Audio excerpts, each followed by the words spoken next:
Welcome to Sarder TV. I'm Vaishali Jain. We'd like to welcome Danielle Chang to the studio today. Danielle is an entrepreneur and the founder of LUCKYRICE, a live events and content platform, and she's here to tell us more about her experience as an entrepreneur. Danielle, thank you so much for joining us today. Thank you. It's great to be here. So tell us about your professional journey and how you got to where you are today. Well, that's quite a long story, but I'll try to make it as short as possible. I've kind of been a cultural entrepreneur my whole life, which means that I've worked in lots of different industries having to do with art, fashion, publishing, and now food. So it's always about kind of telling stories through business.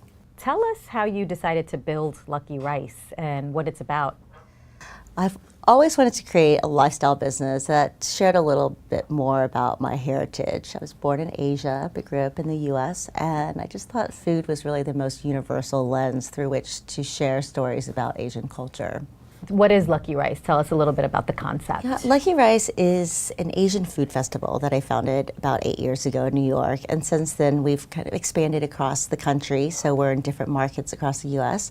And as a production platform, we've also gotten into content production, so I also host a TV show on PBS, and we create media around all the wonderful personalities and stories I've uncovered through the process of curating the festival over the past 8 years. So you have the festival component of the business, you have the content component, and anything else that you're doing as part of the business? I like to describe what LUCKYRICE is as really a platform that tells stories about Asian culture. And so we have the event platform, the live experiences that we take across the country. And then we have the content production, which is the storytelling, you know, the books and the TV that delve a little deeper into the people and the food culture and really informing how the world is learning about Asian culture today through the lens of food and drink. So today you're an entrepreneur. Have you always been an entrepreneur? Tell us about some of your past career history and some of the jobs that you had. Yeah, I think I have always been an entrepreneur. It took me a really long time to realize that because I think we're fortunate to be in this generation where women and Asian women are given an opportunity to really try lots of different things. So I wore lots of different hats. You know, I worked in the corporate world. I worked for other entrepreneurs. I tried my hand as an entrepreneur myself. And after several decades of being in the workforce, I think that I've come to realize that my strengths really do lie within starting small businesses, nurturing them. I really like the ideation and that growth period. Tell us what made you decide on being an entrepreneur. Where was that leap of faith to say, okay, I'm going to leave my corporate job to do this? Right. Well, I grew up in a family of entrepreneurs.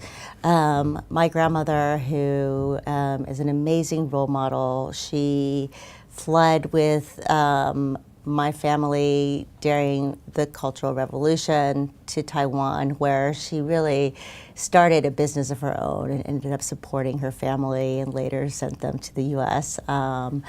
And my father ended up working with her, and together they built businesses. So I really grew up with this entrepreneurial mindset.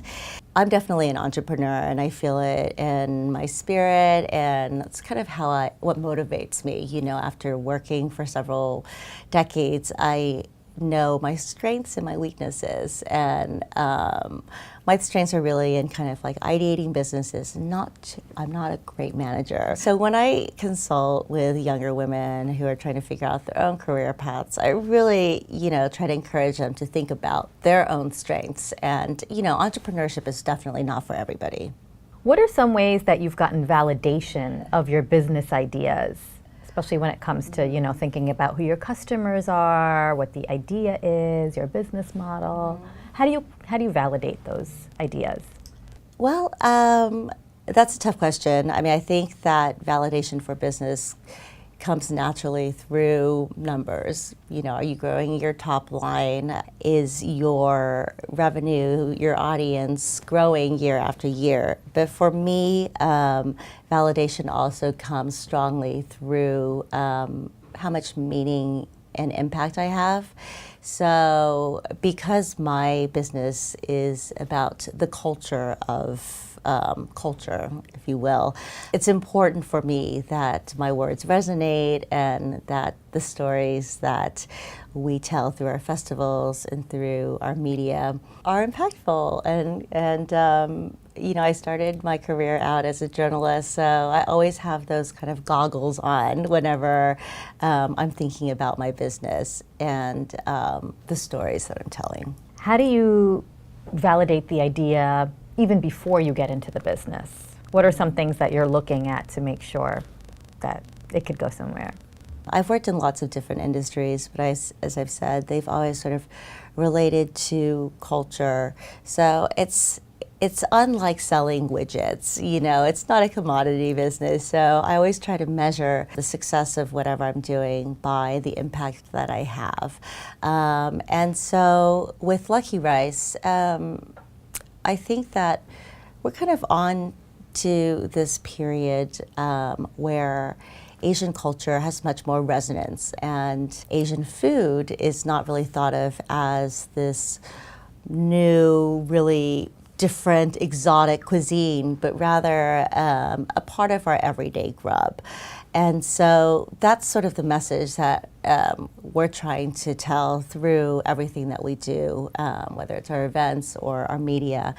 And so I just feel really fortunate that we're working in this space at a time when the rest of the world is also hungry to learn more about Asian culture, especially through food, which is just so universally appetizing.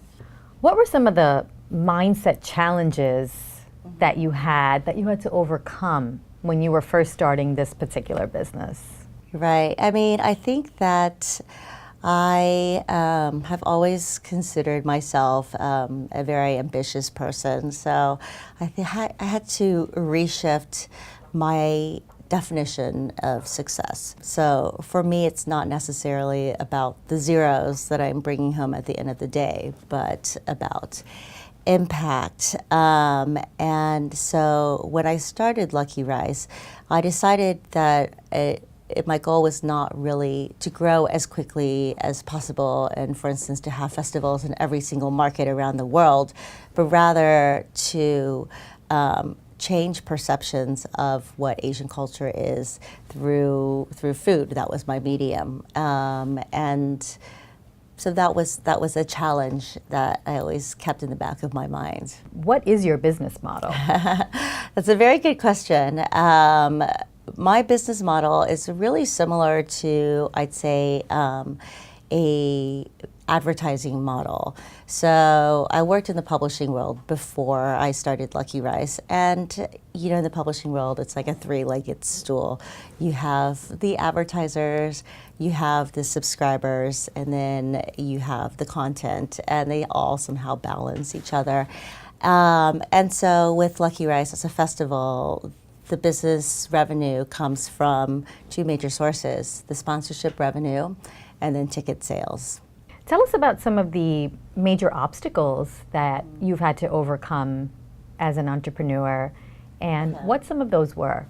People always talk about entrepreneurs as having to overcome obstacles, but I like to think of it as having opportunities to reinvent yourself every day. I'm so thankful that I don't work in a corporate world where we have wonderful foundations and yet are obliged to stick to certain plans, even though, you know, the momentum may shift and there may be a better solution to attacking a certain situation. For instance, a lot of the clients that I work with are large corporations, and though a better idea may come along, we're sticking to a guidebook that has been written perhaps a year ago. And so I love fluidity as an entrepreneur. What would you say are the must-have elements in a good business model? I think business models really depend on the business that you're in. And with my business, it's really keeping abreast of what's happening in the marketplace. I'm really trying to, I'd say, reinvent how people think about Asian culture through the lens of food. And so I'm fortunate that there's a lot of other global businesses that are trying to do the same thing. So for instance, we've worked with lots of big brands, companies like Bacardi, or currently I'm working with Beam Suntory, that are coming out with products that are Asian inspired, but not geared towards an Asian market per se. They're geared towards sort of marketing an Asian mindset to a global audience, perhaps a global millennial audience that resides outside of Asia. So it's about selling this experience, this journey, if you will. So for me, understanding the marketplace, talking to companies that are trying to reach similar audiences that I am, developing programs that allow them to reach those audiences, that's very important. Did you have an original mission to your idea, and has that original mission shifted over time, or have you been able to stay true to the original mission of what it is that you're doing with Lucky Rice? In the 8 years since I founded Lucky Rice, the world has really changed, and Asian culture has become more broadly beloved and accepted. So naturally, my mission for the business, and I'd say progress, has shifted a lot. I've been presented with opportunities I'd never thought I would have when I first started this business 8 years ago. I've always wanted to create a lifestyle business around my heritage, but I think that it's only today that I'm given this opportunity to speak to wider audiences. I'll give you an example. About 15 years ago, my friend, the journalist Lisa Ling, and I came up with an idea to create a magazine around Asian culture.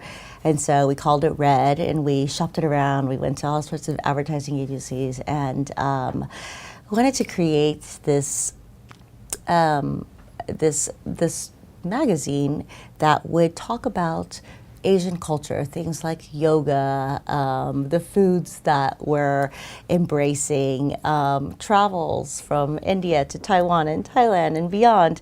And the advertisers would kind of say to us, well, you know, why don't you go talk to this multicultural agency here?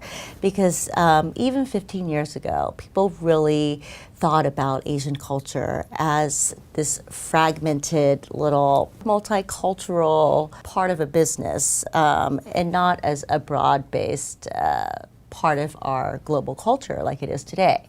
So I'm just so fortunate that I think the timing is on our side, where, you know, people no longer say, let's go learn about Asian culture. Let's try some Thai food tonight. You know, people are just going out to their favorite restaurants and finding aspects of Asian culture blended into part of their daily lives. What other types of shifts have occurred over the last 8 years that you feel like you've been able to capitalize on, particularly from a technology perspective? That's a great question. I think that, you know, as Asia becomes such a powerful economic force, it's also become a huge cultural force. But the business that I'm working in, the food world, really touches us on a visceral level, because we all eat, hopefully, if we're lucky enough, 3 times a day. But I think through technology, through media, we're obviously much better connected. We understand each other's cultures a lot better. When I used to tell people, for instance, that I was born in Taiwan, I'd often be regaled with stories about their visits to Thailand. Oh, I love pad thai, you know, would be a common response to from people when they found out that I was born in Taiwan. But that is no longer the case, because we're just so much better educated about the world and the diaspora of Asian culture. And again, I think food is really the universal medium through which we've all learned a little bit more.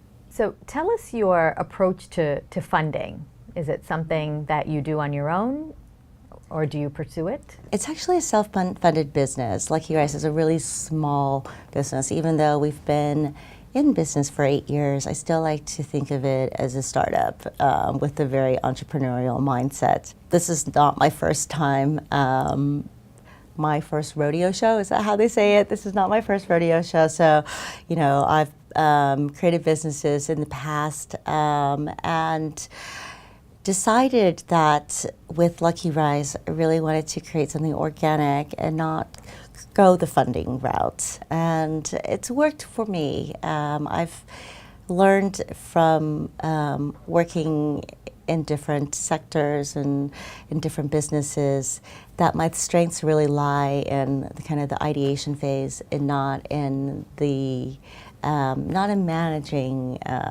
people necessarily. So I've really decided with LUCKYRICE that I want to be doing something meaningful on an everyday basis, not necessarily working with accountants and lawyers. Can you tell us a little bit about some of the other businesses that you've created in the past? Business that I'm really proud of having created is called Simplicity, and it's a lifestyle magazine that I created during the .com era. So it was meant to be sort of an early e-commerce hybrid magazine style business that had the editorial component but also the e-commerce component. And so it was really exciting. We raised several rounds of capital, and then 9/11 happened. And unfortunately, a lot of funding dried up, a lot of advertising went away as well. And so although it was such an amazing opportunity to have been able to really think outside of the box and to create this hybrid media retail business in the early 2000s. I realized along the way that in future businesses I didn't want to spend so much time seeking capital. I really wanted to just jump ahead and grow businesses organically. So with LUCKYRICE, it's a tiny little business. I mean, we have a staff of 5, and I really intend on keeping it that way. I'd like to see how far we can go working with freelancers and with just remote teams, but to keep our infrastructure as small as possible. Any tips you do have for entrepreneurs who might be seeking funding on how they might pitch a potential investor? You know, raising financing is very different from industry to industry. I always like to create proof of concept, whether that's just creating a prototype, getting it out there. If you're creating a product, perhaps try to get distribution with a small chain of stores first. You'll really be able to grow your valuation and proof of concept so that when you are seeking larger rounds of financing, it's that much easier and you get to retain so much more equity. How would you recommend business owners assess risk before they actually begin their journey on launching a business? What are some of the things that they should be aware of? I think that our most valuable commodity really is time. So for me, when I factor in risk, it's always about how much time do I want to commit to doing something right. For me, risk is really all about bandwidth. You know, as an entrepreneur, what's so exciting about it is that there's so many opportunities to take on new challenges. So right now, you know, I have my to-do list, and then I have a whole wall of ideas that I'd like to pursue.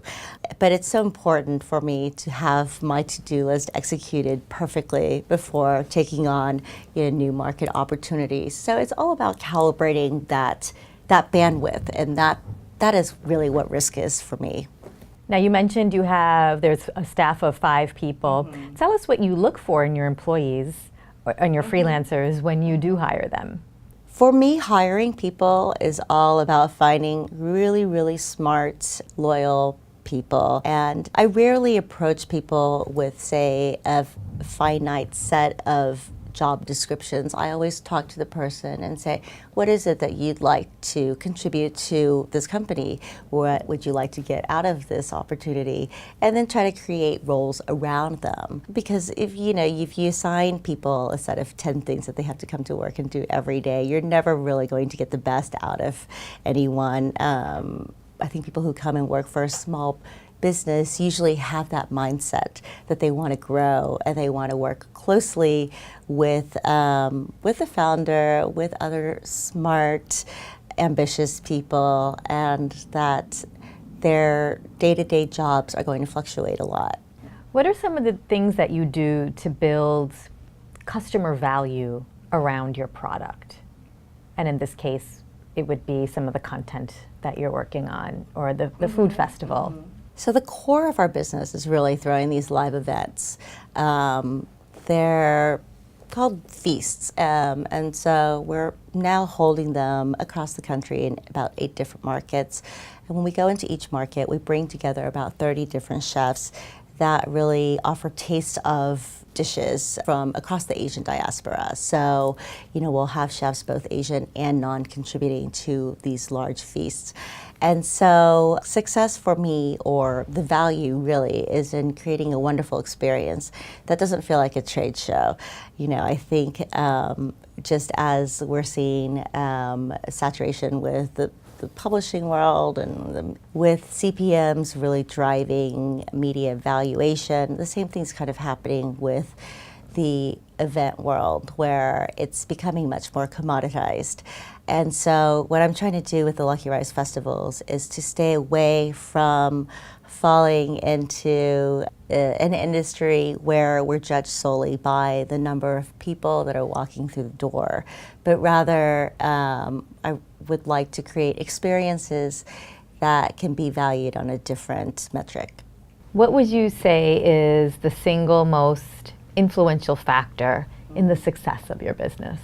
I think that you had asked me earlier about how technology is affecting and impacting my business, which is live events. And that also really drives home, I think, a big challenge for me, is how to really translate a live experience and make it meaningful for the people who do come, and for the businesses that want to touch people in person rather than through media or technology. I think it's interesting that marketers are really trying to add live experiences back into their mix, because they're realizing that the impact that you have when you touch somebody, especially through food, is so much greater than the reach that you might have by telling your brand story through advertising or direct mail or website, technology. right. Exactly. And so live events have become a really big business, I think, and more so in the B2C space in recent years. It's taken on really a life of its own outside of the traditional kind of trade shows and B2B fairs that have always been a part of the marketing mix. Right. And from what you found, people are really seeking that, and that's what's helped build the brand and build the business. Yeah, I mean, in the past 10 years since we've started LUCKYRICE, I've just seen a real growth of food festivals, really across the world, but especially in the US. When we first started, I thought that an Asian food festival was really, really niche. But in fact, now you can find Asian food festivals in practically every large city in the US. We had coined various experiences like a night market, which would focus on, say, street foods of Asia. But now you can really find night markets that take place on a regular basis across the US, everywhere from San Francisco to Houston to even Flushing. What do you know today that you wish you would have known when you first got started as an entrepreneur? I really love the fact that entrepreneurship, or being an entrepreneur, is really a lens to constantly learn. So to answer your question in a different way, I think it's a surprising that every day is a new opportunity to learn something, and I never thought that I would find a career that would allow me to do that. You know, I think that when I got out of school and when I got out of college in the early 1990s, you know, everybody just automatically assumed that, oh, well, one day I'm going to own my own business. One day I'm going to become an entrepreneur. And I think the one thing I've learned is that it's not necessarily the best path for everybody. What would you say is the biggest mistake you've made as an entrepreneur? I think that as a female entrepreneur, I assumed that I could really succeed at the balancing act.